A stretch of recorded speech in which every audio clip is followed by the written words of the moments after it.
The movie is it's really a sweet but kind of like tearjerker movie because you go through seeing that throughout the movie you see that Holly is really taking care of her mother. And, the mom tries and tries and tries, but she keeps falling in the same trap of, going through boyfriends and going for the complete wrong type of guy. And so finally they've moved about 8 times in their life, and they're so used to it. And Holly doesn't have security. She doesn't have friends. She doesn't have this. She doesn't have that.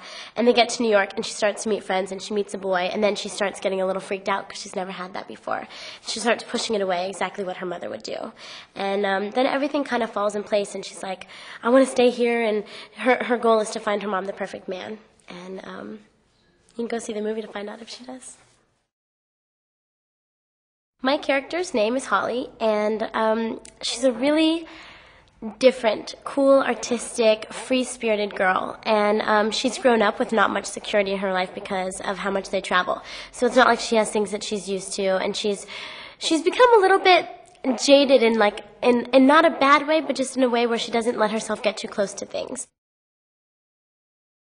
Heather Locklear plays my mom, and she's such a nice, genuinely nice person. And, there's just some people where you can just see it in their eyes that they're so sincere and so nice, and that's how Heather is. And she's so much fun to be around, and she works so hard. I see her on set going over her lines all the time, rehearsing by herself, and she always is so prepared and very professional, and I love working with her. And who could get a cooler mom than Heather Locklear? That's just awesome. She's beautiful.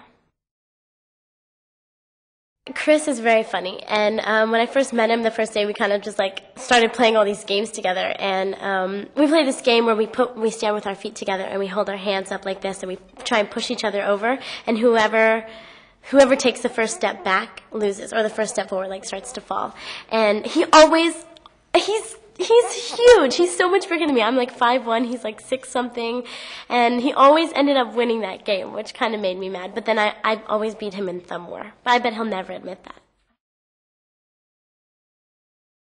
I worked with him on my movie A Cinderella Story, and I also he did a couple episodes of Liz McGuire, and we're really close, and we really understand how each other works and stuff. And he's a really great director, and I love working with him.